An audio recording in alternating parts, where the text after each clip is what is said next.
उजनी धरणातून आणि वीर धरणातून होणाऱ्या सततच्या विसर्गामुळे भीमा पात्रामध्ये सध्या म्हणजे पंढरपुरातील चंद्रभागा पात्रामध्ये पाणी पातळी वाढताना दिसत आहे. आपण सध्या ज्याला व्यास नारायण झोपडपट्टीच्या भागामध्ये आहोत. आपल्यासोबत नगरपालिकेचे मुख्य अधिकारी आहेत रोकडे साहेब.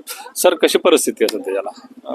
आता पाण्याचा प्रवाह इथं व्यासनारायण झोपडपट्टी आणि अंबाबाई पटांगण इथं वाढायला सुरुवात झालेली आहे.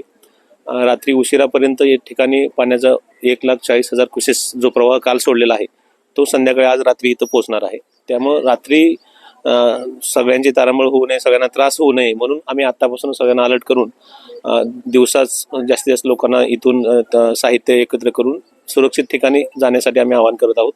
कारण रात्री 12 नंतर 1 नंतर सगळ्या गोष्टी अवघड होणार आहेत. ज्या काही पहिल्या 3 लाईनमध्ये जी काही घरं बाधित होणार आहेत असे आम्ही 50-55 घरं आयडेंटिफाय करून त्या सर्व लोकांनी साहित्य एकत्र गोळा करून ठेवलेलं आहे. रायगड मठ आणि रामबाग मठामध्ये त्यांची व्यवस्था केली असून मंदिर समितीमार्फत त्यांना आपण जेवणाची सुद्धा सोय केलेली आहे.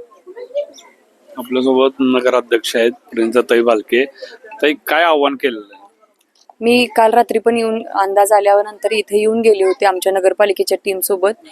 इथल्या प्रत्येक भागाची पाहणी केलेली आहे. पहिल्या लाईन मधील जे गट बाधित होणार आहेत 51 कुटुंब, तर त्यांना दुसऱ्या ठिकाणी म्हणजे रायगडला आणि रामबागेच्या ठिकाणी त्यांचे सोय केलेली आहे. आता सध्या त्यांनी साहित्य वगैरे बांधून घेतलेलं आहे. पण रात्री अचानक म्हणजे आत्ताच पाण्याचा प्रवाह वाढायला सुरुवात झालेली आहे. रात्री अचानक म्हणजे गैरसोय होऊ नये म्हणून ह्यांच्यासोबत कुटुंबासोबत ह्यांची छोटी छोटी म्हणजे शेळ्या कोंबड्या वगैरे पण आहेत. तर ते सुद्धा आपण त्यांना आवाहन करतोय की स्थलांतरित करा. जे काही त्यांचं महत्वाचं साहित्य आहे अशा गोष्टी म्हणजे परत गैरसोय होऊ नये म्हणून आतापासूनच आपण नगरपालिकेच्या सर्व टीम सोबत इथं त्यांना आवाहन करतोय की सुरक्षित ठिकाणी जावं.